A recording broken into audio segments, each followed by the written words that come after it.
অন্যের ভিডিও দেখার পাশাপাশি নিজের পেজটাতেও যথেষ্ট পরিমাণ সময় দিতে হবে।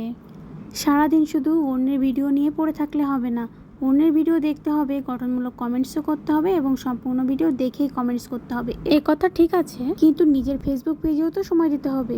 সুন্দরভাবে কন্টেন্ট ক্রিয়েট করা, তারপর সুন্দর করে ভয়েস দেওয়া, ভিডিও শ্যুট করা, পরিপাটি করে সুন্দর একটা ভিডিও মেক করা, সব মিলিয়ে কিন্তু অনেকটা সময় লেগে যায়।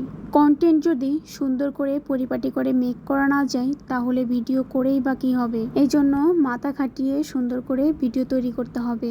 আর আমরা যারা নতুন কন্টেন্ট ক্রিয়েটর, ভিউজের কথা চিন্তা করে, বড় কন্টেন্ট ক্রিয়েটরদের ভিডিওতে ভিউয়ের কথা চিন্তা করে, আমরা যারা নতুন কন্টেন্ট ক্রিয়েটর আছি ওই কথা চিন্তা করে ভিডিও করলে কিন্তু হবে না। হবে, ভিউ হবে সেটা অনেক পরে, অনেক ধৈর্য ধরার পরে, অনেক কষ্ট করার পরে।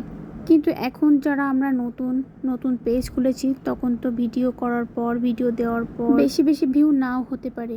তাই বলে ধৈর্য হারা হলে হবে না, ভিডিও দেওয়া বন্ধ করলেও হবে না। ভিডিও দিতে হবে, ধৈর্য ধরে বসে থাকতে হবে।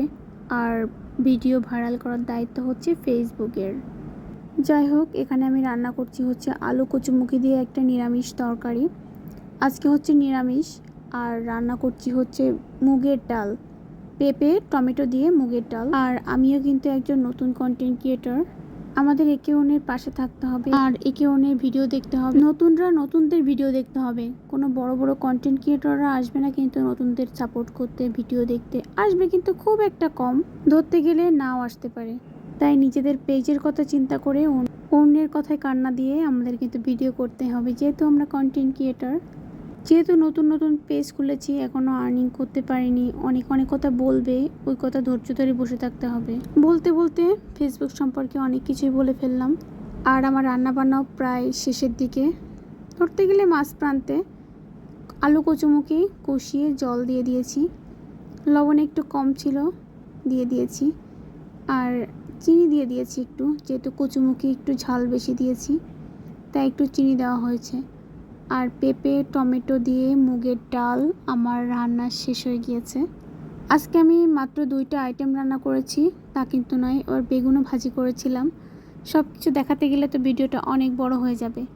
আর এই মুগের ডাল রান্নাটা খেতে কিন্তু অনেক মজা হয়েছিল। আমি আজকে নতুনভাবে রান্না করেছি, মুগের ডাল সুন্দর করে কষিয়ে নিয়ে তারপরে রান্না করেছি। অন্যদিন যেদিন নিরামিষ থাকে ওই দিন যদি মুগের ডাল রান্না করি তাহলে আগে থেকে সেদ্ধ করে তাই সোমবার দিয়ে দিতাম। আর সোমবার দিলে না খেতে অনেক মজা লাগে ডালটা, আমার মতো আপনারাও হয়তো দিয়ে থাকেন সোমবার। আর আলু কচুমুখির তরকারিটাও খেতে অনেক মজা হয়েছিল। তো এখন এই যে খাওয়া দাওয়া করছি, বিদায় নিচ্ছি, টাটা।